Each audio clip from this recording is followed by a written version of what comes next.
పెత్తందారులు కొమ్ము కాస్తున్న చంద్రబాబు నాయుడికి పేదల పక్షం అండగా నిలబడుతున్న జగన్మోహన్ రెడ్డికి మధ్య జరుగుతున్న ఈ యుద్ధంలో సంస్కారం వైపు పేదల వైపు ప్రజలందరూ మద్దతు తెలపాలని కావలి శాసనసభ్యుడు రామిరెడ్డి ప్రతాప్ కుమార్ రెడ్డి కోరారు. శుక్రవారం ముసునూరులోని 14-15 వార్డుల్లో శ్రీశైలం బోర్డు సభ్యుడు కేతిరెడ్డి జగదీష్ రెడ్డి ఆధ్వర్యంలో జరిగిన ఎన్నికల ప్రచార కార్యక్రమంలో ఎమ్మెల్యే ప్రతాప్ కుమార్ రెడ్డి, మాజీ ఎమ్మెల్యే కాటమరెడ్డి విష్ణువర్ధన్ రెడ్డి పాల్గొన్నారు. ప్రజలుద్దేశించి మాట్లాడారు. అభివృద్ధి సంక్షేమ ఎన్నికలుగా భావించి పరిపాలన సాగిస్తున్న రాష్ట్ర ముఖ్యమంత్రి జగన్ రెడ్డిని మరోసారి మంచి మెజార్టీతో ముఖ్యమంత్రిగా చేసుకోవాల్సిన బాధ్యత అందరిపైన ఉందన్నారు. అక్రమ మైనింగ్, రియల్ ఎస్టేట్ వ్యాపారంలో 400 కోట్ల రూపాయల మేరకు అవినీతి దోపిడీ చేసిన వ్యక్తి టీడీపీ అభ్యర్థి కావ్య కృష్ణారెడ్డి అని ఆయన మభ్యపెట్టిన మాట ఉండాలని చంద్రబాబుకు పెత్తందారుల కొమ్ము కాస్తున్న చంద్రబాబు నాయుడుకు ఈ ఎన్నికల్లో బుద్ధి చెప్పాలని ప్రజలను కోరారు. ప్రజాస్వామ్యంలో ఓటు హక్కు చాలా విలువైందని, దాన్ని పేదల పక్షం నిలబడే వైఎస్ఆర్సీపీకి వినియోగించుకోవాలని కోరారు. ఎన్నికలు వచ్చినప్పుడే ఈ టీడీపీ నాయకులు కనిపించి కళ్ళబుల్లి కబుర్లతో గెలవాలని ప్రయత్నాలు చేస్తుంటారని వారిని తరిమి కొట్టాలన్నారు. ఈ కార్యక్రమంలో వైఎస్ఆర్సీపీ జగన్ సేవా సమితి అధ్యక్షుడు కోనం రాఘవరెడ్డి, స్థానిక నాయకులు కలికి ప్రభాకర్ రెడ్డి, అమర్ రెడ్డి, పూనూరి శివకుమార్ రెడ్డి, మాజీ కౌన్సిలర్ మందా శ్రీనివాసులు, స్థానిక నాయకులు మందా మధు, వెంకటరమణయ్య, కత్తిరత్నం తదితరులు పాల్గొన్నారు.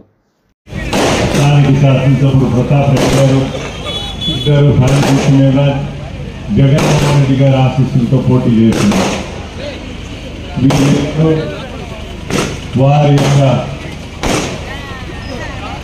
గుర్తు మీద మీ యొక్క భూమి శాతాలన్నింటినీ గెలిపించుకోవడానికి ఈరోజు ప్రాంతానికి వచ్చాను. నేను కోరేది ఏంటంటే దయచేసి మీరు ఆలోచించండి. వ్యక్తిగత నాయకులను చూసి ఆలోచించబాకండి. ఓవరాల్ మనకి ఎవరైతే మనకు న్యాయం చేస్తారో, ఏ పార్టీ వస్తే పేద బలహీన వర్గాలకి సహాయం చేస్తుంది, వారి యొక్క కష్టాల్లో భాగం పంచుకుంటుందని దయచేసి ఆలోచించాలి. ఇక్కడ అభ్యర్థుల్ని అవతల ఆలోచిస్తాం. ముందు మెయిన్ ఇష్యూ వచ్చే గతంలో 14 సంవత్సరాల అధికారంలో ఉన్న చంద్రబాబు నాయుడు గారు ఏం చేశారు, పేద ప్రజలకు ఏం చేశారు, రాష్ట్ర అభివృద్ధికి ఏం చేశారు, టీవీల్లో పేపర్లలో ఊదలు కొట్టుకోవడం తప్పితే ఫీల్డ్ మీద జరిగింది ఏంటనేది మన అందరికీ తెలుసు. అదే 5 సంవత్సరాలు మొదటిసారి ముఖ్యమంత్రి, మొదటిసారి మంత్రి అయ్యి మొదటిసారి ముఖ్యమంత్రి అయిన వ్యక్తి నాకు ఒక అవకాశం ఇవ్వమని అడిగితే ప్రజలు ఇస్తే ఆ అవకాశాన్ని సద్వినియోగం చేసుకొని తాను చెప్పిన వాగ్దానాలను 95% పూర్తి చేసి ప్రజల మందికి వచ్చి నేను చేసింటేనే నాకు ఓటేయండి, లేకపోతే నాకు ఓటేయకుండా అనే దమ్ముతో మాట్లాడుతున్న వ్యక్తి ప్రజలు ముఖ్యమంత్రి.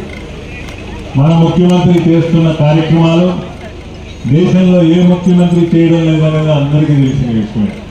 అన్ని రాష్ట్రాల్లో ప్రజానికం ఆలోచిస్తున్నారు. పేదవాడికి ఇంత చేస్తున్న వ్యక్తి మనకు కూడా ముఖ్యమంత్రి అయితే బాగుండని వాళ్ళందరూ ఆలోచిస్తున్నారు. ఇలాంటి తరుణంలో మనం జరగబోయే ఎన్నికల్లో మన భవిష్యత్తు, మన రాష్ట్ర భవిష్యత్తు మనం నిర్ణయించుకొని మరలా మన ముఖ్యమంత్రిని మంచి మెజార్టీతో గెలిపించుకుని ఆయన మళ్ళా ముఖ్యమంత్రిని చేసుకోవాలి. ఆయన ముఖ్యమంత్రిని మళ్ళా చేసుకోవాలంటే ప్రతాప్ రెడ్డి గారిని శాసనసభకి ఎన్నిక చేయాలి. అలాగే విజయసాయి రెడ్డి గారిని ప్రాణం గుర్తు మీద బలపరిచి వారిని పార్లమెంట్కి పంపాలి. రాబో ఎన్నికలు చాలా కీలకమైన ఎన్నికలు. ఈ ఎన్నికల్లో ఇప్పుడు అందరం మనం విఘ్నులని, అందరికీ బాగోగులని తెలుసు, అన్ని విశ్లేషించుకోగలం.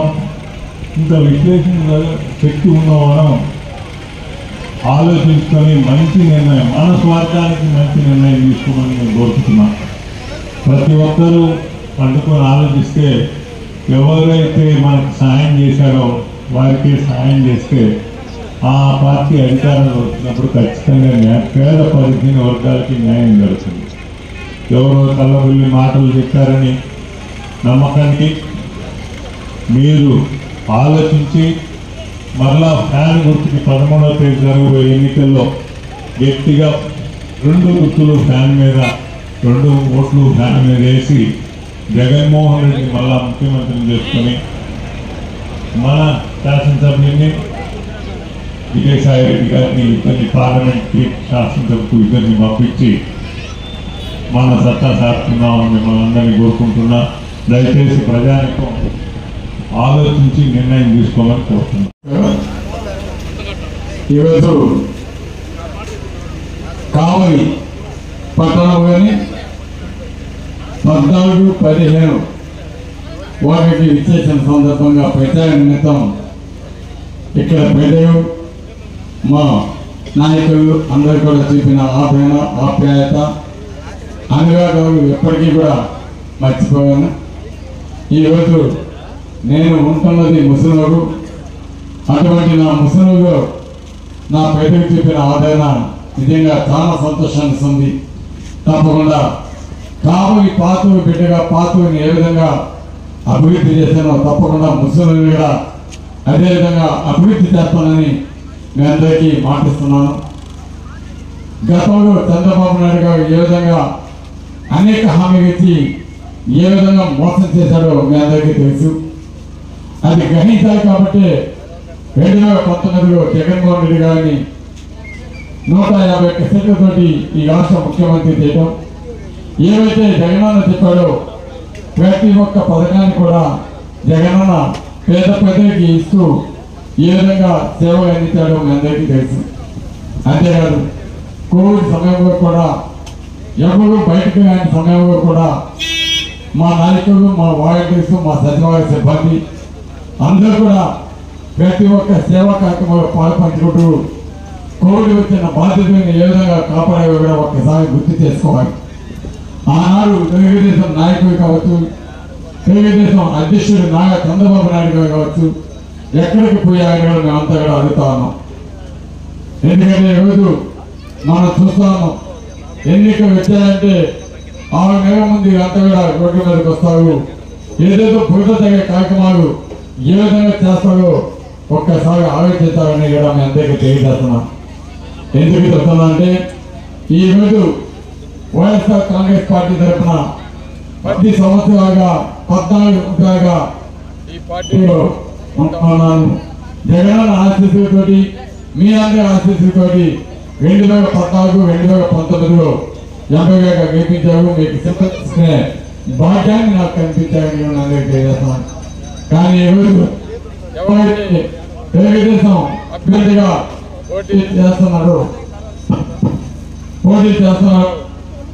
కావ్య కృష్ణారెడ్డి అనే వ్యక్తి ఈరోజు ఏ విధంగా కావలి వైఎస్ఆర్సీపీ అభ్యర్థి అయిన నా మీద పార్టీ మీద పొందుతాయని ఏ విధంగా చూస్తున్నాడో, ఏ విధంగా మాట్లాడుతున్నాడో ఒక్కసారి కావలి నేర్చుకోవాలి. ప్రజలందరూ కూడా అర్థం చేసుకోవాలి. ఎందుకంటే ఈ వ్యక్తి పుట్టింది నియోజకవర్గం. అక్కడ చేసిన అగత్యాలు, అక్రమాలు, అన్యాయాలు అక్కడ ప్రజలను అడిగితే ప్రతి ఒక్కరికి తెలుస్తాయి. ఈ రోజు కూడా మనం చూసాం సాక్షి పేపర్ కావచ్చు, ఇతర పేపర్లో ఆయన చేసిన అక్రమాలు, ఆయన చేసిన మైనింగ్ మాఫియా, ఆయన వెహికల్స్ కింద పడి ఎన్ని నాశనం